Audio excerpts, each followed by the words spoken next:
Bismillahirrahmanirrahim. Assalamualaikum warahmatullahi wabarakatuh. Perkenalkan, nama saya Andi Nabila Nugra dari kelas EKIS 5G. Baiklah, di sini saya akan menjelaskan tentang dasar-dasar manajemen proyek. Nah, berbicara tentang dasar-dasar manajemen proyek, maka di sini kita akan berbicara tentang pengertian manajemen proyek. Nah, adapun pengertian manajemen proyek adalah suatu usaha untuk merencanakan, mengorganisasi, mengarahkan, mengkoordinasi, dan juga mengawasi kegiatan dalam proyek sedemikian rupa sehingga sesuai dengan jadwal, waktu, dan anggaran yang telah ditetapkan. Nah, faktor kunci yang membedakan manajemen proyek adalah ia memiliki hasil akhir dan jangka waktu terbatas. Nah, tidak seperti dengan manajemen yang merupakan proses yang berkelanjutan. Nah, oleh karena itu, seorang proyek yang profesional membutuhkan berbagai keterampilan. Nah, seringkali keterampilan teknis dan tentu saja keterampilan manajemen dan juga kesadaran manajemen itu dibutuhkan untuk bisnis yang baik.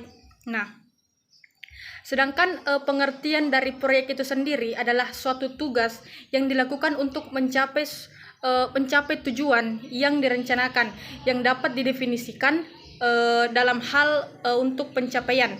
Nah, hasil atau manfaat. Nah, suatu proyek biasanya itu dianggap berhasil jika mencapai tujuan dengan kriteria penerimaan mereka. Nah, dalam skala waktu, anggaran, sumber daya, dan juga spesifikasi kinerja yang dirancang untuk memenuhi kebutuhan pelanggannya. Nah, yang selanjutnya yaitu adapun tujuan manajemen proyek. Nah, untuk tujuan manajemen proyek ada beberapa. Yang pertama yaitu penyelesaian tepat waktu. Nah, pada saat penyelesaian sebuah proyek, waktu merupakan hal yang sangat dibutuhkan dalam mengerjakan suatu proyek.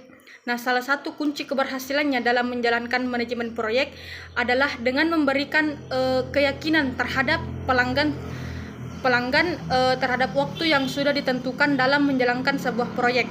Nah, tujuan yang kedua yaitu mengelola risiko. Nah, dalam hal membangun sebuah proyek pasti tidak lepas dari trial dan juga error. Nah, ketika menyelesaikan sebuah proses yang dijalani pada proyek tersebut, tentunya ketika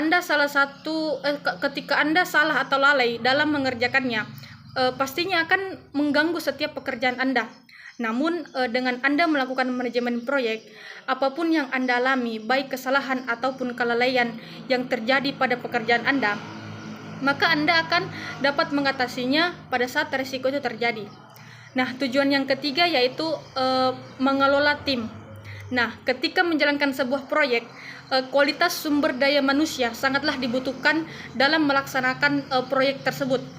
Nah, peran manajemen proyek ialah menggerakkan setiap anggotanya dalam dengan tujuan agar dapat melakukan perannya dengan baik. Dengan memiliki kemampuan dalam mengelola sebuah proyek yang dikerjakan. Yang keempat yaitu membuat perencanaan yang tepat. Nah, dalam melakukan sebuah proyek, setiap manajemen proyek itu pasti akan mengarahkan pada perencanaan yang baik dan juga yang tepat. Nah, perencanaan yang dimaksud adalah melakukan sebuah pekerjaan yang mencakup seluruh proses awal hingga akhir dengan memaksimalkan kualitas dan kapabilitas sehingga setiap rencana yang dirancang sesuai dengan apa yang diinginkan. Nah, yang kelima yaitu menjaga anggaran. Nah, anggaran merupakan suatu kunci dalam sebuah proyek. Nah, dengan mengkaji setiap anggaran, maka akan dicari sejumlah anggaran seminimal mungkin. Nah, tetapi dengan anggaran tersebut, manajemen proyek akan semaksimal mungkin untuk menunjang tercapainya kriteria proyek yang telah ditentukan di awal. Nah, adapun contoh-contoh manajemen proyek.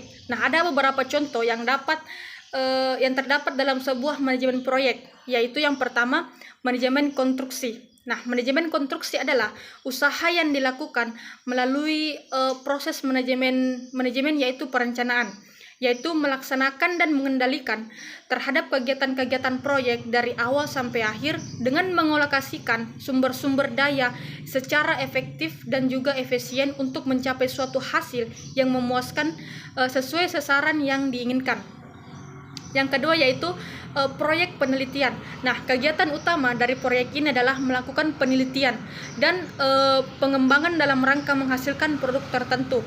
Nah, proses pelaksanaan serta ruang lingkup kerja yang dilakukan sering itu mengalami sebuah perubahan untuk menyesuaikan dengan tujuan akhir proyek.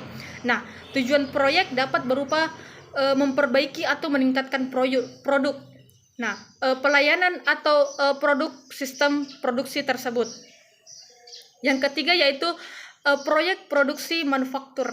Nah, proyek produksi manufaktur ini merupakan sebuah proses pencapaian dan mengutilisasian sumber-sumber daya untuk memproduksi atau menghasilkan barang-barang atau jasa berguna sebagai usaha mencapai tujuan dan sasaran organisasi.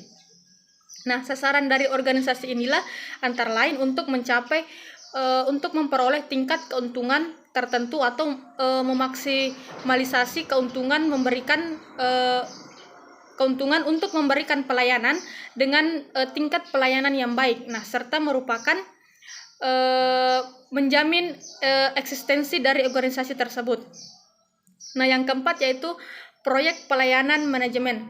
Nah, proyek pelayanan manajemen sangat berkaitan erat dengan fasilitas non-fisik atau jasa dari perusahaan. Misalnya, meningkatkan produktivitas dari karyawan, pengembangan sistem informasi manajemen perusahaan, dan juga termasuk manajemen proyek itu sendiri. Nah, yang kelima yaitu proyek padat modal. Nah, proyek padat modal ini merupakan proyek yang membutuhkan modal besar seperti pembebasan tanah yang luas, pembelian barang maupun pengadaan suatu barang, pembangunan suatu fasilitas atau produk. Nah, mungkin itu saja yang sempat saya jelaskan. Kurang lebihnya mohon dimaafkan. Wallahul muwaffiq ila aqwamit thoriq. Wassalamualaikum warahmatullahi wabarakatuh.